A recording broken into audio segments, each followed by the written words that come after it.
ইফতানুন।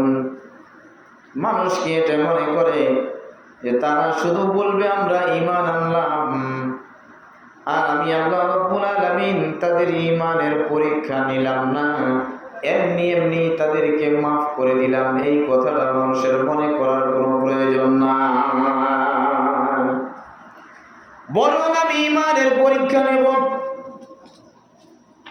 সাহাবায়ে কেরামরা যখন ঈমান নিয়ে আসছেন, কুলু লা ইলাহা ইল্লাল্লাহ, সাহাবারা যখন লা ইলাহা ইল্লাল্লাহ পড়েছে, বাবা ঈমানি পরীক্ষা শুরু হয়ে গিয়েছে, ঈমানি পরীক্ষা শুরু হয়ে গিয়েছে। কাফেররা এখন সাহাবায়ে কেরামদেরকে মারতে, সাহাবায়ে কেরামরা মার খাইতে হয়। ঈমান যার ভিতরে যত মজবুত, আল্লাহ তাআলা পরীক্ষা তার থেকে তত মজবুতি ভাবে নিয়েছেন। হাদিসের মধ্যে আল্লাহর নবী বলেন, আশাদুন নাস বালা আল আম্বিয়া বালা আল আম্বিয়া। আল্লাহ তাআলা প্রত্যেকটা মানুষকে পরীক্ষা করতে চান, পরীক্ষা নিতে চান। এই দুনিয়ার মধ্যে বাবা যারা এক নম্বরের ঈমানদার ছিলেন, ওনারাই হলো নবী রাসূল। নবী রাসূলদের ঈমানের সঙ্গে অন্য মানুষের ঈমানের কোনো তুলনা চলে না। এক নম্বরের ঈমানদার যারা, তিনারা ছিলেন নবী রাসূল। নবী রাসূলদের ঈমানের পরীক্ষা হয়েছে। আপনারা সকলে জানেন, কম বেশি সকলে জানেন, হযরতে জাকারিয়া আলাইহিস সালাতু ওয়াস সালাম তিনি একজন নবী ছিলেন বাবা। হযরতে জাকারিয়া আলাইহিস সালাতু ওয়াস সালামকে গাছের মধ্যে কাফেররা করাত দিয়ে ফেড়ে ফেড়ে মাথা থেকে নিয়ে পা পর্যন্ত করাত দিয়ে কেটে কেটে দু টুকরা করে দিয়েছেন। হযরতে জাকারিয়া আলাইহিস সালাতু ওয়াস সালামের পক্ষ থেকে এত বড় একটা পরীক্ষা, মাথার উপরে যখন করাতের আওয়াজ চলে আসতেছিল বাবা, একজন মানুষ দেখতে পাচ্ছে আমি গাছের মধ্যে আছি, মাথার উপর থেকে কাফেররা করাত দিয়ে ফাঁড়তে শুরু করে দিয়েছে। করাত মাথাতে লাগছে, ঠিক এমন সময় উফ শব্দ আসবে। মানুষকে যদি আঘাত করা হয়, মানুষ এই আঘাতের কারণে মানুষ আহ শব্দ করে, কি করে না বলেন, আহ শব্দ করেন, উফ শব্দ করেন। নবীরা তো মানুষ, যার কারণে হযরতে জাকারিয়া আলাইহিস সালাতু ওয়াস সালাম উফ শব্দ করার জন্য যাইতেছিলেন। উফ শব্দ করবেন, ঠিক এমন একটা প্রিপারেশন নিচ্ছেন। আল্লাহ তাআলা ওহী পাঠিয়ে দিলেন, হাবিব আমার, গাছের মধ্যে আপনি আশ্রয় নিয়েছেন, আপনি যেহেতু আমার কাছে আশ্রয় চান নাই, এতটুকু ভুলের কারণে গাছের মধ্যে আশ্রয় নেওয়ার কারণে আমি আল্লাহ তাআলা নারাজ হয়ে গিয়েছি। আপনার থেকে এখন পরীক্ষা, এই পরীক্ষায় যদি আপনি উফ শব্দ করেন, তাহলে আপনি জাকারিয়া আলাইহিস সালাতু ওয়াস সালামের নামটা নবুয়তের দপ্তর থেকে কেটে দেওয়া হবে। হযরতে জাকারিয়া আলাইহিস সালাতু ওয়াস সালামের মাথা থেকে নিয়ে পা পর্যন্ত বাবা করাত দিয়ে ফাড়া হয়েছে। একটা বারের জন্য তিনি উফ শব্দ করেন নাই। এর নাম হলো ঈমান।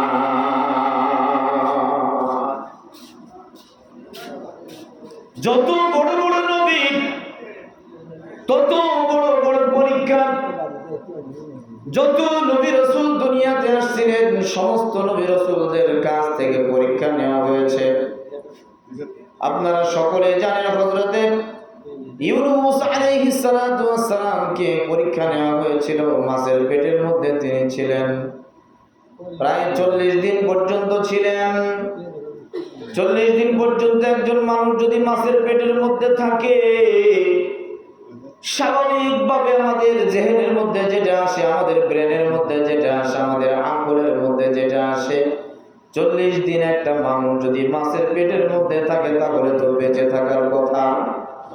জোরে বলেন, বেঁচে থাকার কথা না। 40 দিন পর্যন্ত আল্লাহ রাব্বুল আলামিন হযরত ইউনূস আলাইহিস সালাতু ওয়াস সালামকে মাছের পেটের মধ্যে রাখলেন। মজার বিষয় হলো মাছের পেটের মধ্যে থাকলে কিন্তু বাইরে কিছু দেখতে পাওয়ার কথা না, যেহেতু মাছের পেটের মধ্যে উপরে আবরণ রয়েছে, মাংস এবং চামড়া আছে না নাই। কিন্তু ইন্টারেস্টিং বিষয় হলো আয়নার সামনে মানুষ যেমনি ভাবে নিজেকে দাঁড় করাইলে নিজের চেহারা দেখতে পায়, আল্লাহ তাআলা মাছের পেটের মধ্যে ওই চামড়া আর গোশতটা আয়নার মতো করে দিলেন। ইউনূস আলাইহিস সালাতু ওয়াস সালাম পেটের মধ্যে থেকে দেখে পুরা সমুদ্রের মধ্যে যা যা কিছু আছে সব কিছু তিনি দেখতে পান। মজার ঘটনা হলো এর মাঝখানে প্রায় 40 দিন সময় অতিবাহিত হতে যাচ্ছে।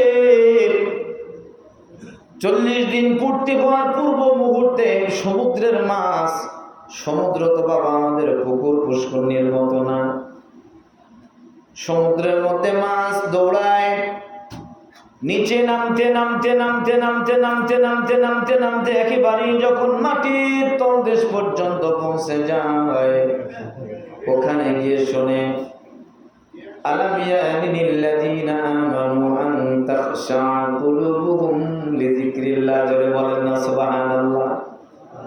সেখানে গিয়ে শোনা যায় আলাম তারা আন্নাল্লাহা ইউসাব্বিহু লাহুল লাইলা ওয়ান নাহার। এইভাবে বেশ কিছু আয়াত তিনি শুনতে পান। এই আয়াত তিনি শুনতে পান সমুদ্রের নিচে, পানির নিচে ছোট ছোট কিছু গাছ ছিল বাবা, পানির নিচে গাছ। আপনারা দেখেছেন কিনা জোরে বলেন। এখন নদীর মধ্যে, নদীর নিচে, সাগরের নিচে সুন্দর সুন্দর ফুলের গাছ দেখা যায়। ক্যামেরা দিয়ে এখন বর্তমানে ইলেকট্রিক্স মিডিয়ার মাধ্যমে মানুষকে দেখানো হয়, জিওগ্রাফি চ্যানেলের মধ্যে এখানে বেশি দেখানো হয়। আপনারা দেখেন নাই? কি বলেন আপনারা? কিছুই বলছেন না।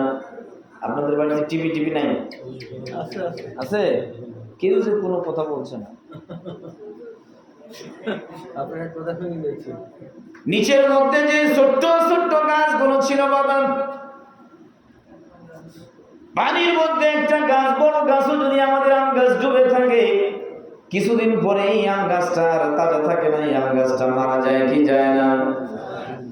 কিন্তু সমুদ্রের নিচে ছোট্ট ছোট্ট ফুল গাছ, ছোট্ট ছোট্ট সুন্দর সুন্দর গাছ, এই গাছগুলো টিকায় রেখেছেন, জীবিত রেখেছেন। এই ক্ষমতা কার? আল্লাহ তাআলার। গাছের মধ্য থেকে আওয়াজ, আল্লাহ আল্লাহ আল্লাহ আল্লাহ।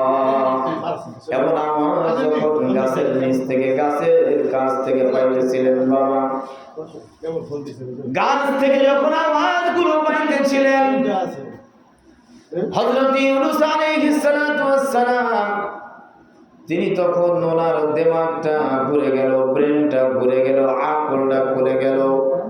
আল্লাহ তাআলা যদি সমুদ্রের নিম্ন দেশে, তল দেশে যদি একটা গাছকে তাজায় রাখতে পারে, আর এই গাছ যদি এই জায়গায় থেকে, পানির নিচে থেকে আল্লাহ তাআলার জিকির করতে পারে, তাহলে মাছের পেটের মধ্যে থেকে আমার জিকির করতে সমস্যা কোথায়?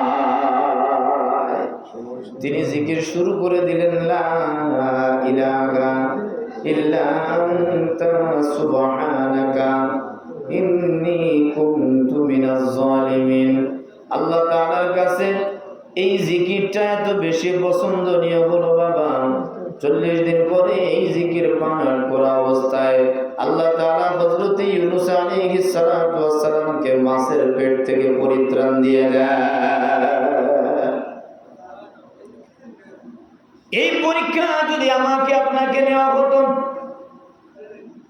বলেন তো আমরা কি ঈমানের উপরে টিকে থাকতে পারতাম? জোরে বলেন।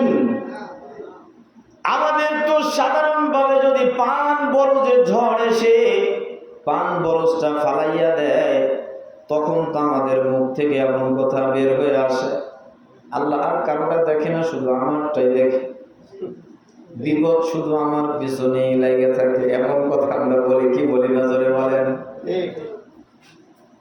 এই তো কয়েকদিন পূর্বে সম্ভবত আপনাদের এলাকায় শিল হয়েছে কিনা আমি জানি না, শিল হয়েছে, হালকা পাতলা হয়েছে।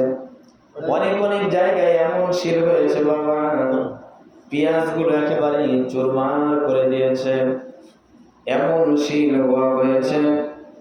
অথচ এই শিল হওয়ার পরে আপনার কাছে আম যদি সবগুলোই পড়ে যায়, আর আপনি যদি বলেন আল্লাহর কারোরটা চোখে দেখে না, শুধু আমারটাই চোখে দেখে, শুধু আমারটাই ধ্বংস করে দিল, এমন কথা কখনোই আল্লাহর বিরুদ্ধে একজন বান্দা বলা সম্ভব না। কারণ ফল দিয়েছেন যিনি, পরীক্ষাও নিয়েছেন তিনি।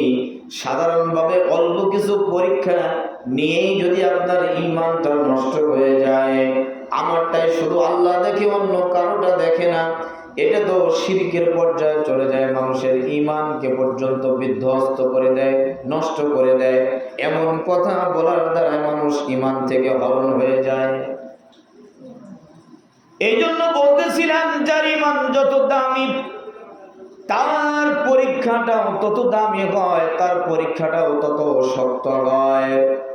সবচাইতে দামি ঈমান হলো মানুষের মধ্য থেকে আমার আপনার নবী সরকারে দু আলম জনাবে মুহাম্মদুর রাসূলুল্লাহ সাল্লাল্লাহু আলাইহি ওয়াসাল্লামের ঈমান সবচাইতে দামি। জোরে বলেন কথা ঠিক কিনা?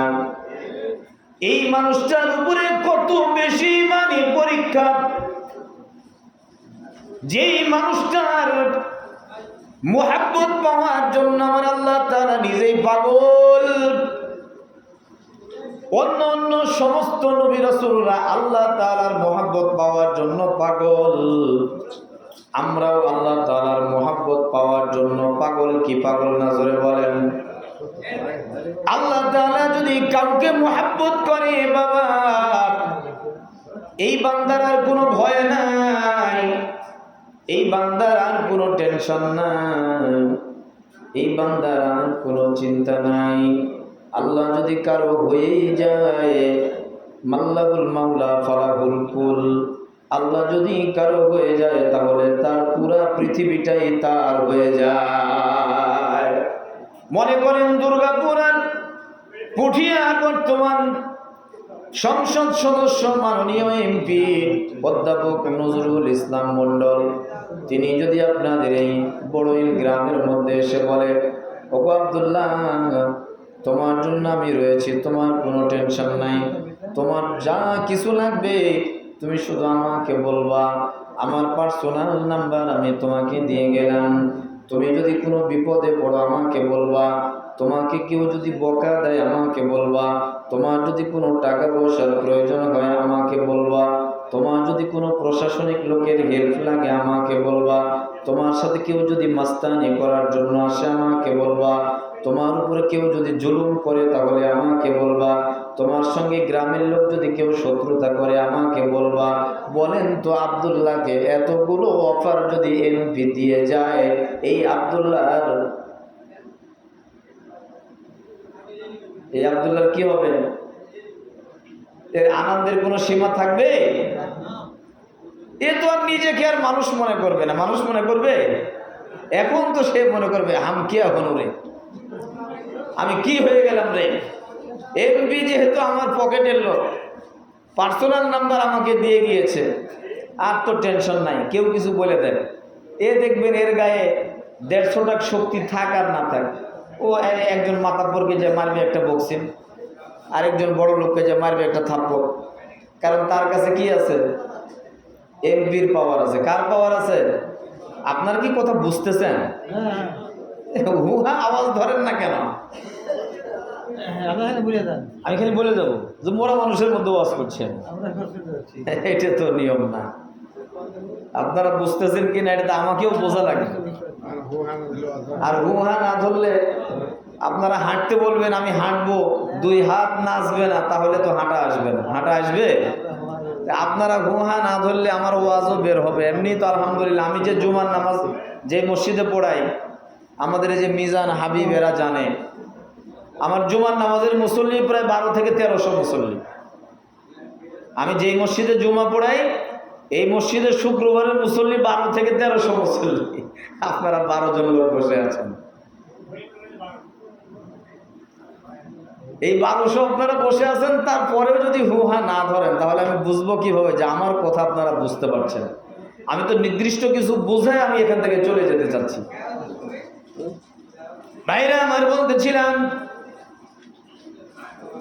ঈমান যার যত বেশি, ঈমানি পরীক্ষাও তার তত বেশি। আমার আপনার নবী সরকারে দো আলম মুহাম্মদুর রাসূলুল্লাহ সাল্লাল্লাহু আলাইহি ওয়াসাল্লামের ঈমান বেশি ছিলেন বাবা। এই জন্য আমার আপনার নবীর ঈমানের উপরে পরীক্ষাও বেশি আসছে। কাফেররা পাথর উপর থেকে ছেড়ে দিয়েছে, পাথর মাথায় পড়বে। এই যে আমরা হাজী সাহেবদেরকে তায়েফে বেড়াইতে নিয়ে যাই, তায়েফে সফরের জন্য আমরা নিয়ে যাই বাবা। মক্কায় তায়েফে যখন ঘুরতে নিয়ে যাই, যেই জায়গায় বুড়ি রসুলের রাস্তায় কাঁটা দিত, বুড়ির বাড়ির চিহ্ন এখনো আছে। আলহামদুলিল্লাহ বলেন। আল্লাহ তাআলা এটা এখনো রেখেছেন, বুড়ির বাড়ির চিহ্নটা এখনো রয়েছে। আমরা দেখি বুড়ির বাড়ির সাইডেই সুন্দর মতো কিছু কাঁটার গাছ এখনো আছে। হাজী সাহেবদেরকে অনেক সময় আমাদের পূর্বে যিনারা গিয়েছেন, আমাদের বড় যিনারা আছেন, ওনাদেরকে জিজ্ঞাসা করলে বলে যে হ্যাঁ, এই কাঁটাই সেই আমলে রসুলের রাস্তায় দেওয়া হতো। সেই কাঁটা এখন পর্যন্ত আল্লাহ তাআলা টিকায় রাখছেন। কিয়ামত পর্যন্ত কাঁটা টিকে থাকবে বাবা। এই ক্ষমতা মান আল্লাহ তাআলার হাতে।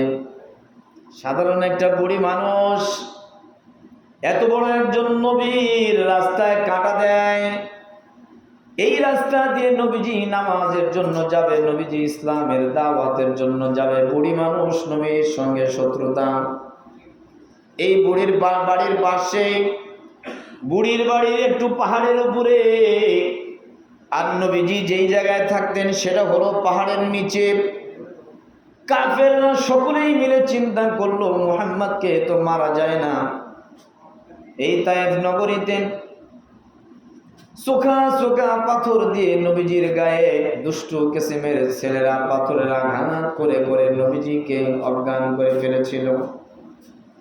যেই দিন নবীজির রক্ত ঝরায় বাবা, ডান দিকে যখন নবীজি তাকান, ডান দিকের ছেলেরা নবীজির চেহারার দিকে তাকাইয়া এত সুন্দর চেহারা, পাথর মারার সাহস পায় না। বামের ছেলেরা নবীজিকে পাথর মারে। বাম দিকে যখন আবার তাকায়, বামের ছেলেরা নবীজির চেহারা দেখে আর পাথর মারতে সাহস পায় না। তারা চিন্তা করে এত সুন্দর একজন চেহারাওয়ালা মানুষকে আমরা কিভাবে পাথর মারবো। ডান দিকের ছেলেরা পাথর মারে।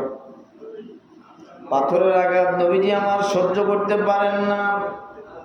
চোখা চোখা পাথর। এই পাথরগুলো যখন নবীজির গায়ে লাগতেছিল বাবা, নবীজির গায়ে যে পোশাক ছিল, পোশাক ভেদ করে চামড়া পর্যন্ত চলে যায়। এই পাথরের আঘাতে নবীজির গাগুলো কেটে কেটে যায়, টুকরো টুকরো হতে থাকে। নবীজির গা থেকে রক্তগুলো ঝরতেছিল বাবা। যেই নবীর মুহাব্বত পাওয়ার জন্য আমার আল্লাহ তাআলা পাগল। আল্লাহ তাআলা তো ইচ্ছা করলে মানুষের সঙ্গে আল্লাহ তাআলার মোকাবেলা করা লাগবে না। আল্লাহ যদি বলে কোন হয়ে যাও, প্যারালাইজড হয়ে যা, বলেন তো দুনিয়ার কোন শক্তি আর বাঁচাতে পারবে? জোরে বলেন। আল্লাহ তাআলা দেখছেন নবীজির শরীরের রক্তগুলো ঝরে ঝরে নিচে পড়ছিল বাবা। নবীজি রক্তগুলো হাত দ্বারা মুছে মুছে শরীরে মাখতেছিলেন, কাপড়ে লাগাইতেছিলেন। হযরতে যায়েদ পালক পুত্র নবীজির সঙ্গে আছেন। হযরতে যায়েদ বলেন, বাপজান আপনি কেন রক্তগুলো মাটিতে পড়তে দেন না? আল্লাহর নবী বলেন, যায়েদ রে, আমি নবীজির রক্ত যদি এক ফোঁটা রক্ত তায়েফের জমিনে পড়ে, আল্লাহ তাআলা এত নারাজ হয়ে যাবে, এত নারাজ হয়ে যাবে, কিয়ামত পর্যন্ত এই তায়েফে একটা ঘাসও আর জন্মাবে না।